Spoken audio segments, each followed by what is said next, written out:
ရှုပ်ဟာဒီမင်းကလေးတကယ်ယူနေတာလားဆိုတာကိုစမ်းသပ်ဖို့အတွက်သူမရှိမှတမင်တကာအပေါ်အင်ဂျီကိုချွတ်လိုက်ပါတယ်မင်းကလေးကကလေးတယောက်လိုမျိုးသူ့ရဲ့နက်ကတိုင်ကိုဆွဲကစားနေတာကိုမြင်တော့မှစီလဲဆက်ပြီးစမ်းသပ်ချင်စိတ်မရှိတော့ပဲလှည့်ထွက်သွားခဲ့ပါတယ်အဲ့ဒီတော့မှမင်းကလေးလည်းတိတ်တဆိတ်သက်ပြင်းချနိုင်တော့တာပါ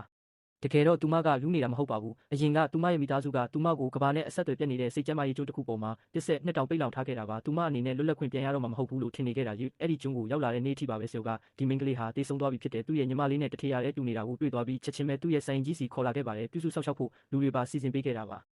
မင်းကလေးကတော့ရှော့ကသူမကိုဘာလို့ခေါ်လာမှန်းနားမလည်တာကြောင့်ဆက်ပြီးတော့ပဲယူကျင်အောင်ဆောင်နေခဲ့ပါတယ်ဆရာရေချိုးနေတော့သူမခိုးထွက်ဖို့စူးစမ်းခဲ့ပေမဲ့ရှော့ကမိသွားပါတယ်ဆရာကထွက်ပြေးဖို့စူးစမ်းရင်ပြင်းထန်တဲ့အကျိုးဆက်တွေခံစားရမယ်လို့သတိပေးခဲ့ပါတယ်နောက်ပိုင်းမှာတော့သူမဟာဆူရဲ့ညီမလေးနေရာမှာအစားထိုးခံရုံတက်တက်ပဲဆိုတာကိုအစီခံတွေစီကနေသိလိုက်ရပါတယ်ဒါကြောင့်သူမထွက်ပြေးဖို့ပို့ပြီးဆုံးဖြတ်ချက်ခိုင်မာသွားခဲ့တာပါ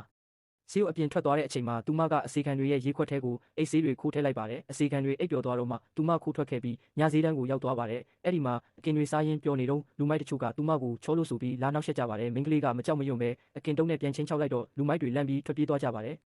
အဲ့ဒီအချိန်မှာပဲဂျီယိုကသူ့ရဲ့တက်တော်ဆောင်တွေနဲ့ညဈေးတဲ့ကိုရုတ်တရက်ရောက်လာပါတယ်မင်းကလေးကလန့်သွားပြီးဆိုင်ရှင်ရဲ့အင်ဂျီကိုယူဝစ်ပြီးရုပ်ဖြတ်လိုက်ပါတယ်သူမလှည့်ထွက်သွားဖို့စူးစမ်းပေမဲ့ဂျီယိုရဲ့လက်အောက်ငယ်သားတွေကသူမကိုဆိုင်ရှင်အမတ်နဲ့အကင်လာကင်ခိုင်းပါတယ်သူမလည်းအလိုက်တင်ပဲကင်ပေးလိုက်ရတာပေါ့အစားအစာတွေချပေးပြီးရင်ထွက်သွားလို့ရပြီလို့ထင်နေတော့မှပဲဂျီယိုကသူမကိုရုတ်တရက်လှမ်းခေါ်လိုက်ပါတယ်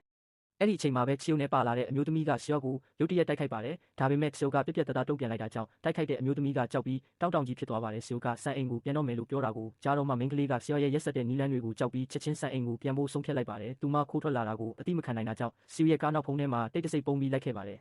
ဒါပေမဲ့သူမမသိတာကရှုပ်ကသူမရှိနေတာကိုတီးပြီးသားဖြစ်နေတာပါအိမ်ပြန်ရောက်တော့ဆရာကမင်းကလေးရဲ့အခန်းကိုတန်းသွားပါတယ်သူမအိတ်ချင်အောင်ဆောင်နေတာကိုမြင်တော့သူမသွားပြီလို့ထင်သွားပြီးသူမကိုနှာခေါင်းလေးဆွဲလိမ်ပြီးနှိုးလိုက်ပါတယ်ပြီးတော့သူမကိုပွေ့ချပြီးအောက်ထပ်မှာထမင်းသွားကျွေးပါတယ်ထမင်းစပွဲမှာမင်းကလေးကတမင်တကာမသိနားမလဲတဲ့ပုံစံနဲ့ထမင်းတွေကိုဟိုတစားဒီတစားဖိတ်အောင်စားပြပါတယ်ဒါပေမဲ့ရှော့ကဒီလိုလေးကပိုချစ်ဖို့ကောင်းတယ်လို့ပြောပါတယ်ပြီးတော့အစီခံတွေကိုသူမကအစားတောက်ကြီးကြတလားလို့မေးပါတယ်အစီခံတွေကသူမကလိမ့်မာပါတယ်ပြီးတာအကုန်စားတယ်လို့ဖြေပေမဲ့ရှော့ကအစားတောက်နည်းနည်းကြီးကြတာကပိုကောင်းပါတယ်အထူးသဖြင့်အပြင်ကအကင်တွေလိုမျိုးမစားစေချင်ဘူးလို့ပြောပါတယ်ပြီးတော့ရှော့ကသူ့မနာကပ်လာပြီးမင်းအပြင်မှာခိုးစားတာကိုငါသိရင်အကျိုးဆက်ကအရန်ပြ